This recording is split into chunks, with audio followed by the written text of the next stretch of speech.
90 দশকের সেই হাডুডু। শরীয়তপুর জেলার গ্রাম বাংলার ঐতিহ্যবাহী খেলাগুলোর মধ্যে হাডুডু ছিল অন্যতম জনপ্রিয় একটি খেলা। আর আজও সেই পুরনো ঐতিহ্যকে ধরে রেখেছে আমাদের গ্রামের কিশোররা।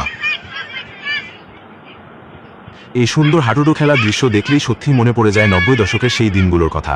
তখন ছিল না হাতে হাতে স্মার্টফোন, ছিল না এত ব্যস্ততা। স্কুল থেকে বাড়ি ফিরেই ব্যাগটা রেখে বিকেলের মাঠে ছুটে যেতাম সবাই।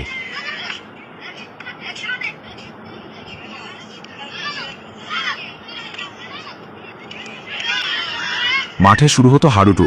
দুই দলে ভাগ হয়ে চলো দারুণ প্রতিযোগিতা। একজন দম নিয়ে ছুটে যেত প্রতিপক্ষের সীমানায়, আর অন্যরা তাকে আটকানোর চেষ্টা করত। জয় পরাজয়ের চেয়েও বড় ছিল সেই আনন্দ, সেই বন্ধুত্ব আর একসঙ্গে সময় কাটানোর নির্মল স্মৃতি। আজকের এই প্রজন্মের কিশোরদের হাডুডু খেলতে দেখে মনে হয় আমাদের সেই হারিয়ে যাওয়া শৈশব যেন আবার ফিরে এসেছে।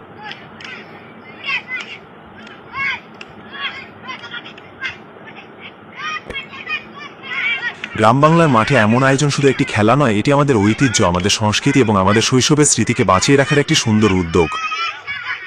সময় বদলেছে, জীবনযাত্রা বদলেছে, কিন্তু মাটির মাঠে ছুটে চলা বন্ধুদের সঙ্গে হাসি আনন্দ আর খেলাধুলার সেই নির্মল আনন্দ আজও একই রকম। এই ছোট্ট আয়োজনের মধ্য দিয়ে তাই ফিরে আসুক আমাদের পুরনো দিনের সেই প্রাণবন্ত বিকেলগুলো। যারা 90 দশকে সেই শৈশব দেখেছেন তাদের কাছে এই দৃশ্য নিশ্চয়ই অনেক আপন।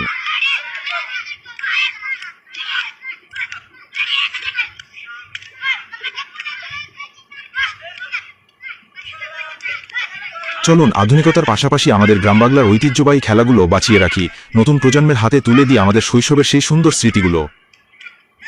বড় সুদীপ, শরীয়তপুরের এই হাডুডু খেলা যেন সেই পুরনো দুদিনের এক টুকরো স্মৃতি।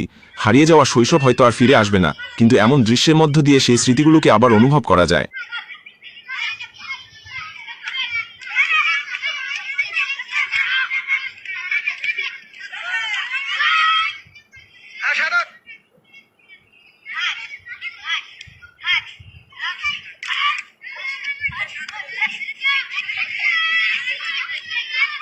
ভিডিওটি ভালো লাগলে পেজটিতে ফলো করে রাখবেন আর এই ধরনের গ্রাম বাংলার ঐতিহ্য ভিডিও পেতে আমাদের সাথে থাকবেন।